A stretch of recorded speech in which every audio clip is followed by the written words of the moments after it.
Welcome to Between Two Chairs, Demystifying Commercial Real Estate, the podcast that brings you the latest insights and trends on the South Florida commercial real estate market, with your hosts, Fernando Arencibia Jr. and Jennifer Woolman.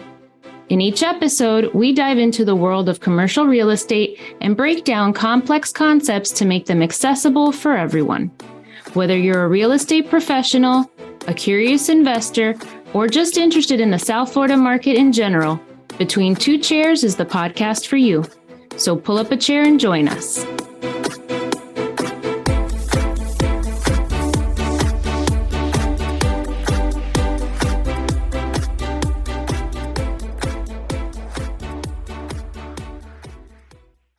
Welcome, everybody, to another episode of Between Two Chairs. Thank you so much for joining us. My name is Fernando Arencibia Jr., and with me, as always, is a person that is known by many names, including the Ellen DeGeneres of commercial real estate, because she is always ready to dance.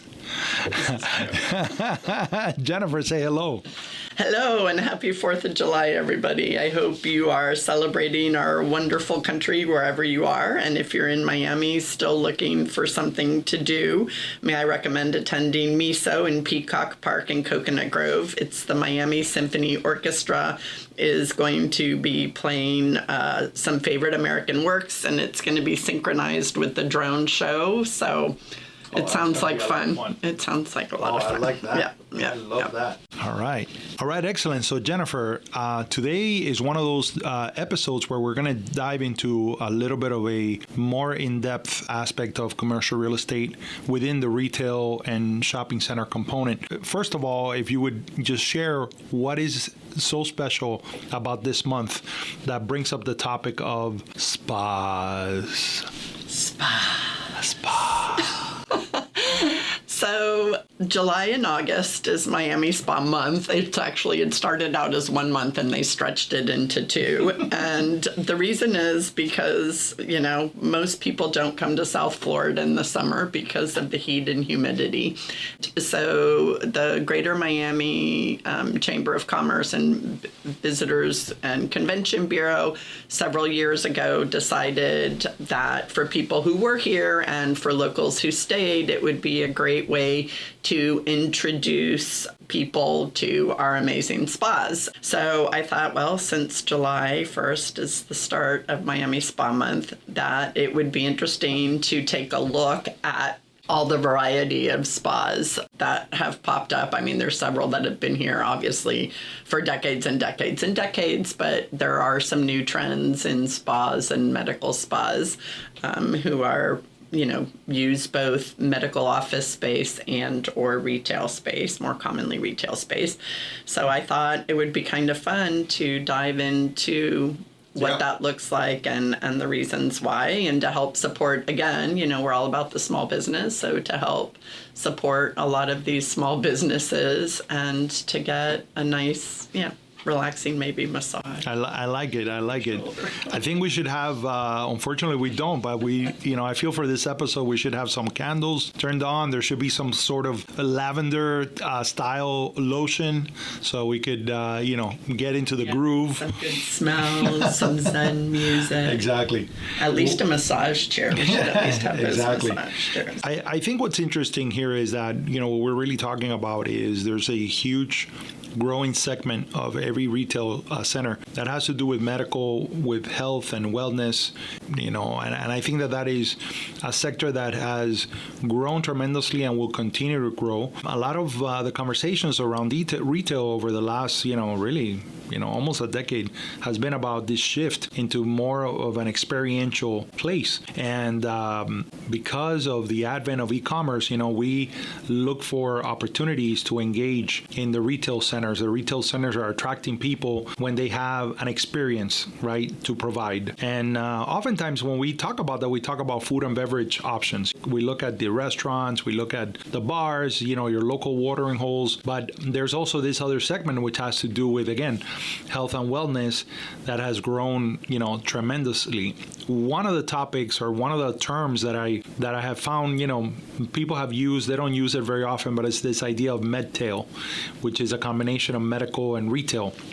And it's basically when you have a healthcare service that is located in a retail setting. And you not only will find that has increased tremendously percentage of space that is occupied in the retail centers, in the strip malls, in the shopping centers, but also in these shop-in-shop concepts, which is when you have, let's say, a health or a wellness center or a clinic inside of another retail store, which again is another, growing segment that is there. I think all of this is related because, it's all health, it's all wellness, and in there we can add, obviously, the fitness centers, of which there are plenty of new options, and then we could talk about alternative medicine. So I think it's an interesting topic because I think it's, a growing industry, and I don't see any place where there will be any shrinkage of square footage that is occupied by these types of uses.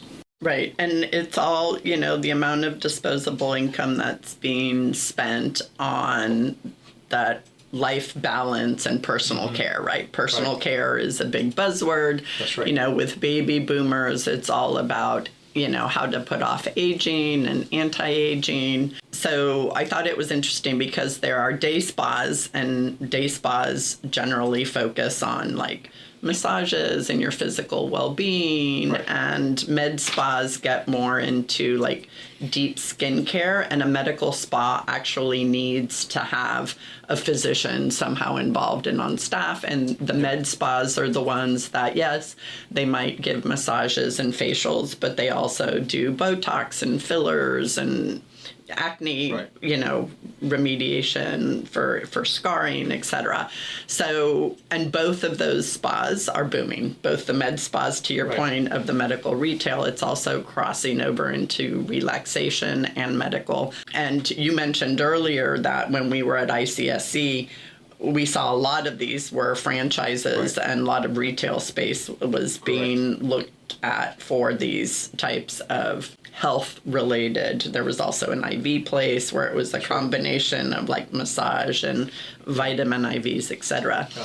So we also saw it at the Independent South Florida Retailers Award. That's right. Where they actually had a one of these IV companies provide a free IV for anyone who wanted it there. With a 30-minute, you got all your vitamins, straight into the vein. It really becomes a big part of the concept, and I think that we spoke about how successful shopping center and strip center owners are very intentional in the way that they curate the combination of the locations, and there's a lot to value in these personal care businesses, and it goes beyond. So I was looking at a list of what they call MedTail, and of course the top of the list are the urgent care centers, of which we've seen them pop up everywhere. It provides a lot of convenience to provide healthcare for all the things that you want immediate attention but don't require a trip to the hospital. But then you have the cosmetics and the medical spas are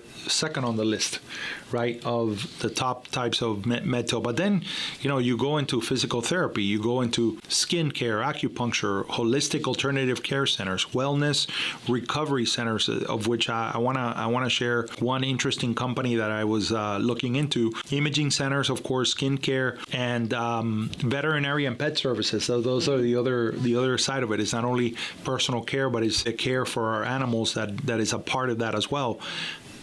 We've seen a proliferation of alternative medicines, and so this is really interesting.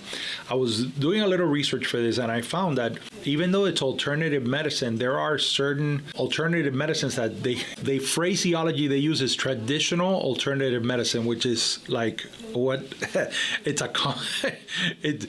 such a paradox in terms.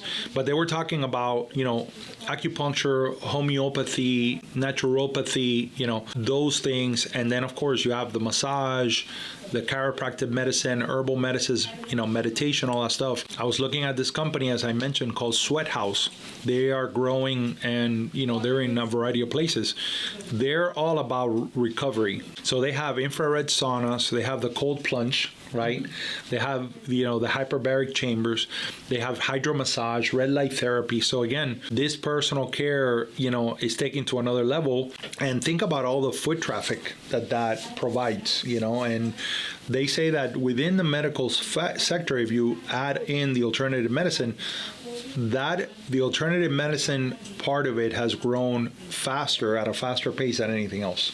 I was looking at this, that the employment numbers have doubled in a 10-year span from 2010 to 2020 in the last U.S. Bureau of Labor statistics from the U.S. Census in regards to people that are employed in the alternative medicine sector. Mm-hmm. And I think that it's part of the experience. So, we're seeing it around here. There's the strip center right down the street that they added an F45, because of the fitness. These fitness centers have found a way to occupy less space. They used to be huge, right? They found a place, and to your point that you've always mentioned, that we've entered a stage in which there's a flight to smaller spaces, in better places, nicer places. And so, when you look at Orange Theory, F45, you look at all these that I really think they grew out of the CrossFit, boom. Right.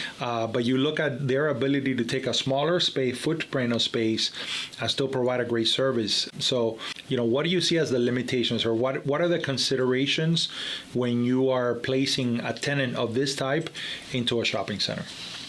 So I think for spas, like most people who think of a spa, at least I do, I always think of a spa related to a hotel, right? Usually when Carlos and I travel, we always try to find a place that has at least a sauna or a steam room or a hot tub, because after traveling for hours on a cramped plane in economy, so most people associate that, a spa kind of with a hotel kind of getaway experience. Yeah. And we have a lot of those, right? We have most of our hotels in Miami have some kind of spa element along with a great gym that you can go and use for your stay.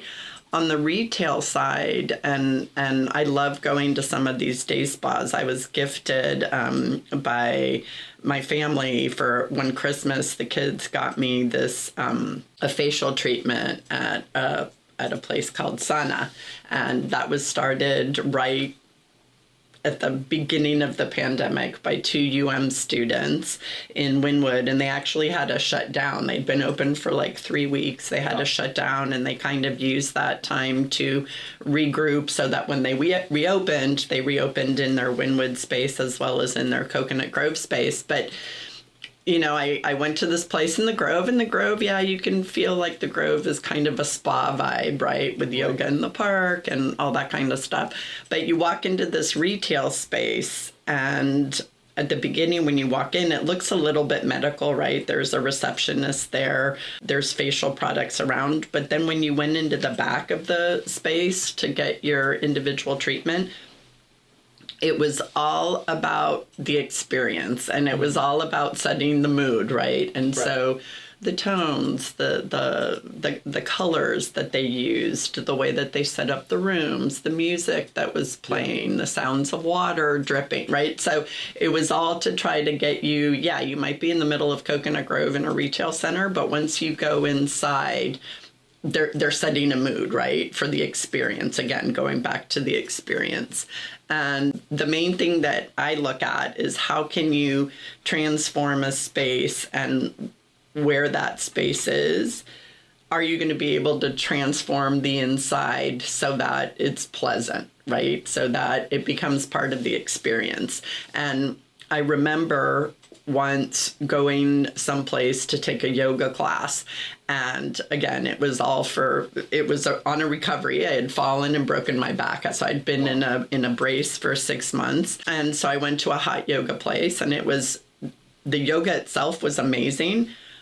But it was so stressful getting there because there was no parking. It was in an industrial area. It was impossible to park. I'm like, this is ridiculous. I'm so stressed trying to go to a yoga class to de-stress. So I think that when you're placing this type of retail, any retail that relates to the experience, you really do need to look beyond the immediate space to make sure that that experience is positive all the way around. And it reminds me of the interview that we did with Linda Julienne when she was talking about the F1 experience, that, you know, when Miami first had the first F1, that parking and traffic was such a nightmare, that here everything was great, the race was great, everybody's feeling good, and all of a sudden your last memory of F1 is how horrible the traffic was, right? So again, it goes into the whole overall experience beyond just the event. And I think especially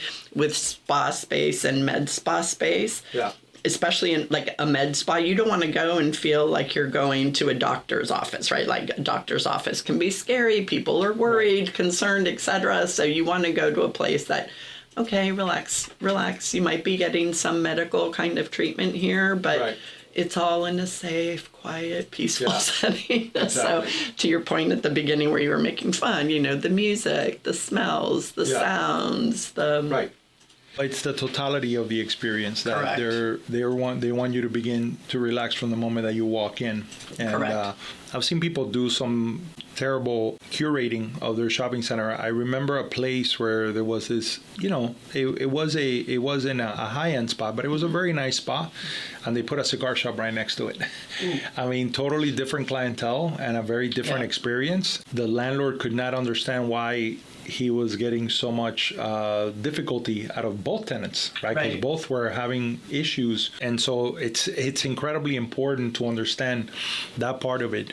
You know, one of the things that I was looking at the list of considerations for MedTail is one of them is obviously the disposal of medical waste. You have certain utility requirements. You know, they don't want the load factor to be too high because they want to use every inch of the space. Obviously, fire, life safety. You have ADA considerations, and it's usually very high TI cost, right?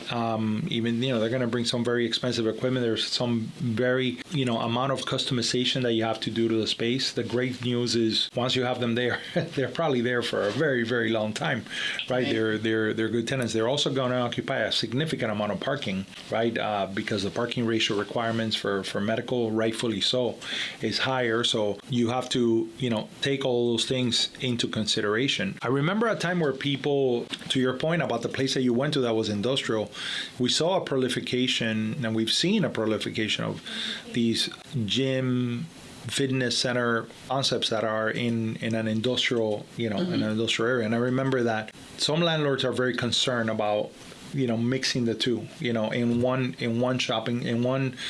center where you have multiple bays of industrial, just because, you know, sometimes you got young kids that come in there, you know, now it's a place that wasn't built for that. And, you know, the liability concerns, I've had landlords turn down, you know, fitness centers like that, or for example, a gymnastics center that wanted to come into, you know, an industrial park that they own because of those concerns. Like, you know, you're going to have kids here, they're going to move around, you know, but I also got big trucks that are, you know, loading and unloading next door. You know, I think that those are very reasonable concerns, which I think is why the retail side works so well, especially with these fitness centers that are coming in. I read a report from JLL that says that 47% of consumers are motivated to visit a shopping center if there is a fitness wellness tenant in the place. That's a huge number. The thing with a place like a fitness center is that usually people are there, they're paying a monthly subscription. So you're going to see a lot of foot traffic in the shopping center. So that again adds to the value that is there. Do you believe that because this really, and I know this, you know, we could go off on a tangent, but I think that there is an evolution that hasn't taken place yet, but it's on its way, which is that people want to receive care even when they are in this concept of an urgent care, but they want to receive care in a setting that is a non-hospital setting. Right. You know, I think that is a big part of the proliferation of the centers and the value that they provide. And I think that, you know, we're also seeing it in companies like Forward, where they have a very different way of you know, this idea of preventative care instead of, you know, and I don't think that is something that is going to go away. And I think that those companies, because we're kind of at the starting stage, they're attracting a wealthier kind of clientele because they can afford to have that care and pay for that care, I think that is something that will continue to grow and will become more accessible. Well, and that also changes a bit the use of the strip centers, right? Because if you think about strip centers and the makeup before, right? You had your fast food pizza place, your Chinese pickup, your UPS store, it was all quick in and outs. Correct. Right? Yeah. But now that it goes more towards the experience and you have a lot of restaurants in there, you have the wellness centers, the urgent care, those aren't quick in and outs, right? If you're going to go to a diagnostic center or to a spa, you're going to be there at least an hour. Right. So, and that also changes not only the use of the center itself, but your parking demand, because now instead of having a quick, turnaround where, okay, maybe you have to do one loop in a busy plaza, you have to do multiple loops in a busy plaza. So I think that that's really interesting too, because from an owner standpoint, it's bad on parking, but it also means that people are spending more time in your center and probably spending more money in your center, right? There's way more money in a facial than there is in a pizza, right? Yeah. But you could turn around a lot more pizzas than you can a facial or a 1 hour massage. So I think that that's very interesting. And I went to, so I did a site selection. I went into RPR and tried to do a site selection for 33156, the zip code 33156, which incorporates Pinecrest and South Gables. And I did a search on personal care products. And I said, okay, find me the best places within this zip code for expenditures on personal care products. And I wasn't surprised, but the average per year, actually it sounded low to me, but the average per year was $2,000 to $3,500 per year per household spent on personal care. And that did not include the medical, because the medical is totally separate, like non-physician and other medical that didn't include insurance and everything else was high, but it was nowhere near the personal care. Wow. And I was thinking, like, I'm not a Botox person, but I've never done it just because the thought of shooting botulism into my face just was never appealing, but I should, because I could use it. No. Especially now for my son's wedding. He's definitely like, Mom, yes, Botox, baby. But I from what I understand, that's pretty expensive. I mean, like every shot or vial or whatever is several $100s, and I don't know how often you need Botox, but I'm guessing it's I know more than once a year. No, I'm good. Hey, it's a reputable guy. I know. I'm sure it is. I'm sure it is. But I thought of that, and then you think about the facials and the massages and everything, and those are each one is $100 plus dollars. So. I understand that it's not comforting when you're thinking about Botox to hear from somebody, hey, I know a guy. Definitely. You don't necessarily want to cut corners. Come on, this is the place where the lady was literally injecting Fix-A-Flat into people's bottoms. Like, no, you don't want to start with I know. Okay. So if you're going to go to one of these med spas, Fix-A-Flat, I guess, in theory. So if you're going to go to these med spas, there are a lot of them, and the massage places, there are a lot of franchises, and businesses for sale. And I think these spas become a little bit like restaurants, in the sense that if you can get a second generation setting, at least they're set up for the centers and everything, but they don't take as much money because you don't need the you don't need a grease trap and all that kind of stuff like you need in a restaurant. It was more just the idea of second generation that you can go in and set up again. But so I was thinking there's a spa franchise called Hand and Stone Massage, and I've never been, total disclaimer, but I've seen a lot of them. And so I decided, let me see if I can find it here, to look up a franchise and see what a franchise entails, because we did have the conversation regarding, small businesses versus franchises. And they have 473 franchise, units around the country. Yeah. The cash required is $150,000. The minimum franchise fee is $42,500, and their services are about 30% lower than traditional day spas.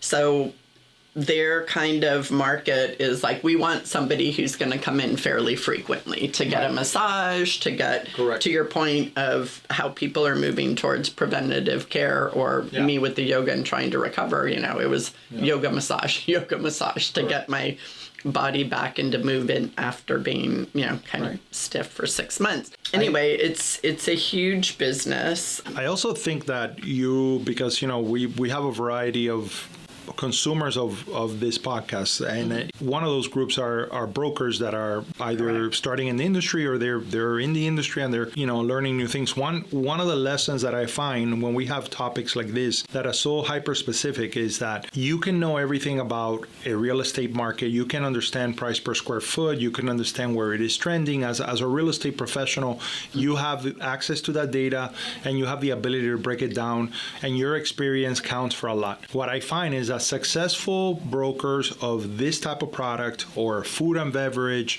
or any other industry, manufacturing, etc., they know those numbers not from the point of view of the real estate side. They know those numbers from the point of view of owner-occupied, or tenant-occupied, businesses. They dig deep. They understand the restaurant industry. They understand what those numbers look like. They understand what would make a restaurant work, in as far as the ratio of the rent to the revenue that they're generating. Understanding things in the spa that, there's a lot of medical spa, but, 70% of all spa visits are just massage, right? So understanding what is really the leading indicators of that industry are extremely important for you to really be able to add value to your client. You really need to get to know their business, or to the tenant that you want to bring in there, and I think that those things are extremely important, and that's why I love it when we dive deep into a sub-market, if you will, within a market, Agreed. Yeah. So in addition to the franchises that are opening up in the independents, like the saunas, we do have the hotel space. Right. And that almost becomes, that's a business within a business, as Correct. we were talking about with Robin Webb on the episode that we did on hotels, right? That becomes a whole business within itself. And so during Miami Spa Month, a lot of those spas have great discounts that you can get, so that you can go and you can experience it. I've been to the spa. I love spas. I wish I could afford more. I do not spend $3,000 a year on these. But so there's the spa at the Biltmore, the Carillon Miami Wellness Resort, and then Tierra Santa Spa at Faena. Those are all independent profit centers outside of the hotel itself. Right. So I thought it was interesting. There's one of the spas that I really enjoy, like if you really want to, it's the one at the Mandarin Oriental. There's also a beautiful spa there. And I mean, what I love is the way that they located the spa within the complex. You have this unobstructed view of the bay. So it's really an experience, and it's beautiful, and I'm instantly relaxed when I walk into that place. And it's been a while. Hopefully my wife doesn't hear this podcast, because she'll ask me for Well, Father's Day is coming up. Father's Day is coming up, so people get some ideas here. I like it. I need some relaxation in my life. For gifts. I love it. Well, one of the things that I was looking at is percentage-wise of the spaces that are allocated. I mean, the retail experience has changed so much because of e-commerce but we're looking at the last census number says that over 20% of spaces today's leased medical space. So imagine 100% of all the leased medical space in the country, 20% of it is in retail centers, and that number went up from 16% the last over a 10-year period, which is significant. Mm-hmm. Every percentage there is a huge footprint of square footage around the nation. The expectation is that number is just going to skyrocket by the time we get to 2030, which I can totally see it. And I find it interesting because especially in Miami, retail space is pricey on a price per square foot and with triple nets. But according to the Spa Profitability Handbook, the profit margins for spas in high cost countries are between 35 and 40% profit margin. So that's I mean, guys, this is why you listen to the podcast, because how else would you know that there is a spa profitability handbook? I mean, come on, we're dropping pearls here, guys. We're dropping pearls. I love it. Anyway, so we hope you enjoy Spa Month. Absolutely. Well, the 2 spa months. Yeah. There's, you can go to the Miami Beach and Convention and Visitors Bureau website, and they have a list of all of the spas that participate. There's also day passes. We do have the day pass in Miami, so you could actually go and I don't know, between $30 to $50 for a day. You go and you get use of a hotel's spa area or pool area. So, well, do you have your stat for the day? I do. Oof. The global spa market size was estimated at $161.57 billion US dollars in 2023, and it's expected to grow to a compound annual growth rate of 13.2% from 2024 to 2030. And the growth in tourism in Europe and Asian countries such as Thailand, Indonesia, and Vietnam have all led to an increase in demand for spa services. It's really interesting because this stat goes to the point that I think it's important to understand. From our viewpoint, and I think, generally when you speak to people, the pandemic shifted people's mindset about the value of their home. Right? And I think it also has shifted people's mindset about personal care, right? And there was as you can imagine, a steep decline in 2020. During the pandemic, this industry lost $70 billion in revenue. But within a year, it quickly recovered. The total spa industry revenue, now this is just for the U.S., experienced almost a 50% rise from 12.1 to 18.1 billion in 2021. And that number continues to grow. I think that's a trend that is here to stay. But talk about an industry that recovered very quickly. Right. And that perhaps found new because the new numbers today far exceed what their numbers were in 2019. Correct. So it's really interesting. I know we're nerdy about the numbers, but the numbers, they do tell a lot. They inform us, and they allow us to inform our, the people that we serve. So agreed. Yeah. So can you share some information with me? Can you tell me a little bit about your Freedom to Dream hat? Because I've been sitting here watching it, and as you bob around, it says Freedom to Dream. So for those of you who can't see them, it's got a pink M on the front and a Freedom to Dream on the side. So this is the logo for the Miami MLS team that Messi is a part of. When they came up with this logo is beautiful for Inter Miami. I love the logo because the logo, basically it almost looks like the feet of flamingos. To me, no, they look like the flamingo. Like I'm thinking that somebody said, okay, we got to have an M for Miami, but we got to make it very Miami. So the colors are pink, but the legs almost look like the legs of flamingos. I'm gonna tell you. And the Freedom to Dream, it's a model that they put together when they were trying to get their stadium up, and they were trying to. So I didn't know that, and I've posted so much about Messi. There you go. You have. So, there you go. There, I'm glad I asked. I gotta get you a hat. They have beautiful merchandise, and of course they're doing terrific. They're doing amazing. Yeah, they're doing amazing. So on that note, thank you for joining us. At our latest episode of Between Two Chairs. And we are going to do a deeper dive into spas and leasing to this type of... Well, but now you also, I think we have to have a deeper dive. We have to have an episode about the Messi effect. And I think spas. Well, not on spas. Not necessarily on spa. But hey, maybe we could record an episode at a spa. No, I don't think you'd. No. Have you seen the guy who does the podcast in the bathtub? No. Oh my gosh. I'm like, he's in the bathtub and he does his Instagram posts in the bathtub. And I'm like, this is so uncomfortable on so many different levels. So yeah, no, for me, the spa, that would not work. Well, Alrighty, guys, happy 4th, everybody. Happy Enjoy your 4th. summer. Absolutely. God bless. Thank you for joining us. And I'm pulling up a chair, and we always welcome your feedback. Thank you, guys. Bye. Say bye, Jennifer. Bye. I already did.